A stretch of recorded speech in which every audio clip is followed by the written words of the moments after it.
Bonjour, bienvenue sur Sueur Froide. Si vous appréciez mon travail, merci d'aimer et partager ma vidéo, ça aide au référencement de ma chaîne. Le soir du 15 août 1996, Perry et Janet Marsh se disputent, et selon Perry, Janet décide de prendre 12 jours de vacances. Elle prend ses valises, son passeport, environ $5 000 en espèces, puis à 20h30 démarre sa voiture de la marque Volvo, et part sans dire à personne. Vers minuit ce soir-là, Perry contacte ses beaux-parents, Lawrence et Caroline Levine, pour leur dire que Janet est partie en vacances. Au début, les Levine ne s'inquiètent pas, mais avec le temps, leurs inquiétudes grandissent. Perry et les Levine cherchent Janet pendant plusieurs jours, mais lorsque leurs efforts échouent, ils contactent la police ensemble.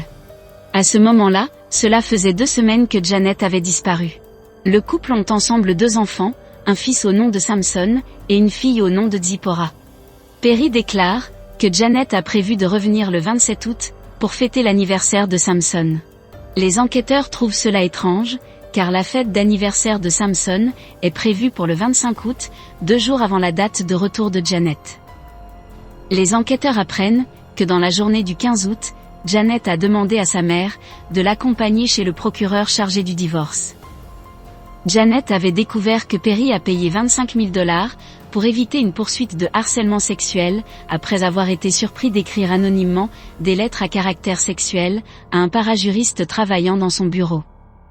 En conséquence, Perry a été licencié de cette entreprise et avait été embauché dans le cabinet de son beau-père.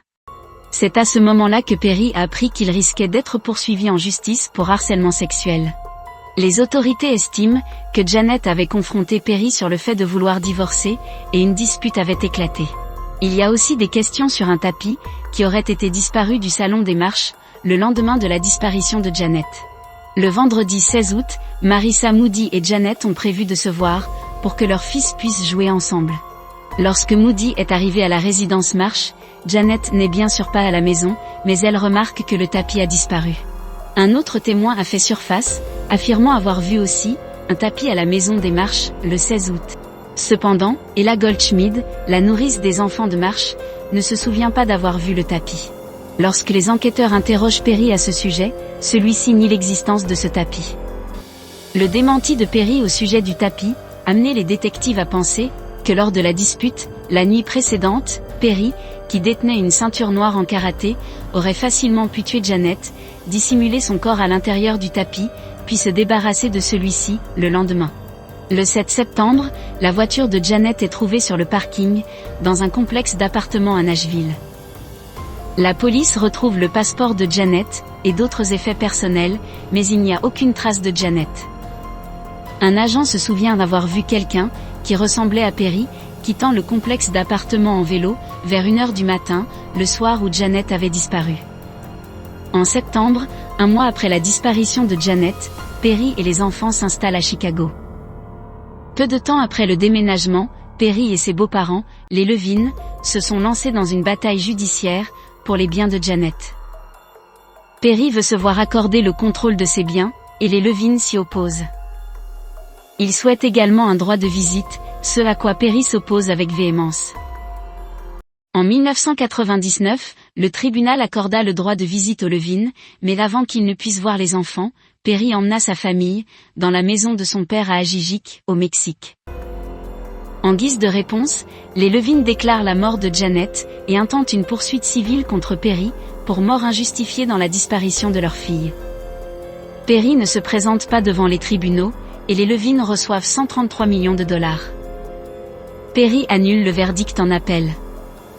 1 an après son déménagement au Mexique, Perry épouse Carmen Rojas Solorio. Le couple ont un enfant ensemble. Les Levine continuent leur combat, pour rendre visite à leurs petits-enfants. Avec l'aide du gouvernement mexicain, ils sont en mesure d'amener Samson et Zipporah au Tennessee, pour maximum 39 jours. Les Levine commencent une lutte, pour obtenir la garde exclusive des enfants, mais ils perdent. Au début de l'année 2000, 2 détectives réouvrent le dossier sur la disparition de Janet Marsh. En 2004, les enquêteurs et le bureau du procureur rassemblent des preuves contre Perry, et les présentent à un jury. Le jury rend un acte d'accusation à l'encontre de Perry, pour meurtre au 2e degré, altération de preuves, et abus de cadavre. Perry est également inculpé de vol de félonie, pour le vol présumé de $23 000, en 1999, dans le cabinet de son beau-père, où il travaillait. L'acte d'accusation reste secret, jusqu'à ce que le Bureau fédéral d'investigation et le gouvernement mexicain puissent résoudre l'extradition de Perry. En août 2005, près de 9 ans après la disparition de Janet, Perry est déporté du Mexique et placé en arrestation.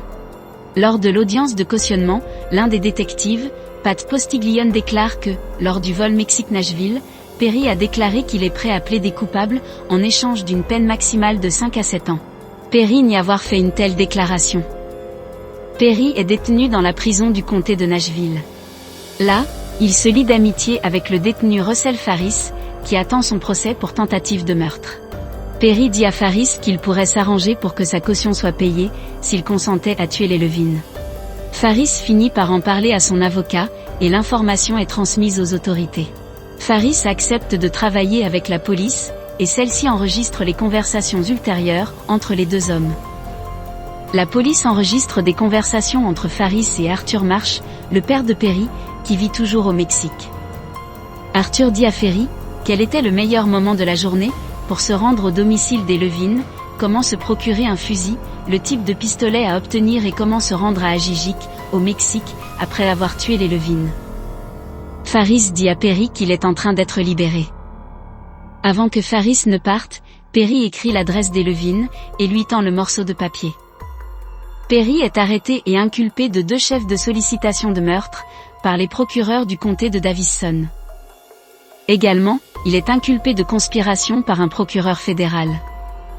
Le père de Perry, Arthur, est également inculpé des mêmes crimes. En 2006, Arthur plaide coupable à l'accusation de sollicitation et a conclu un accord de plaidoyer en échange de son témoignage contre Perry pour le meurtre de Janet Marsh.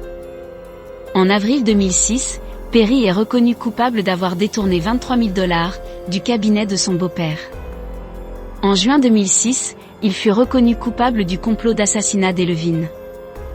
En août 2006, Perry est jugé pour le meurtre au 2e degré de sa femme, falsification de preuves et abus de cadavre. Outre d'autres éléments de preuve, une déposition enregistrée sur bande vidéo par Arthur Marsh est présentée au jury. Arthur y disait à quel point il détestait les Levine, et parlait avec dédain de Janet. Il a ensuite dit que Perry a tué Janet en la frappant avec une clé à molette. Quelques semaines après son meurtre, Perry a conduit Arthur à l'endroit où il a déposé le corps, et lui a expliqué qu'il devait être déplacé, car il était sur le point de devenir un chantier de construction. Les 2 hommes ont ensuite conduit les restes de Janet à Bowling Green, dans le Kentucky, où Arthur s'en est débarrassé. Son corps n'a jamais été retrouvé, même si Arthur Marsh a tenté de conduire les autorités à l'endroit, où il se souvient d'avoir laissé Janet. Le 17 août 2006, à peine une semaine après le début du procès, le jury a délibéré pendant 10 heures, avant de rendre son verdict de culpabilité, pour toutes les accusations.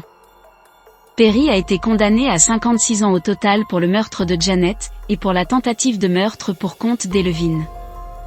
Il ne sera admissible à la libération conditionnelle qu'en 2040.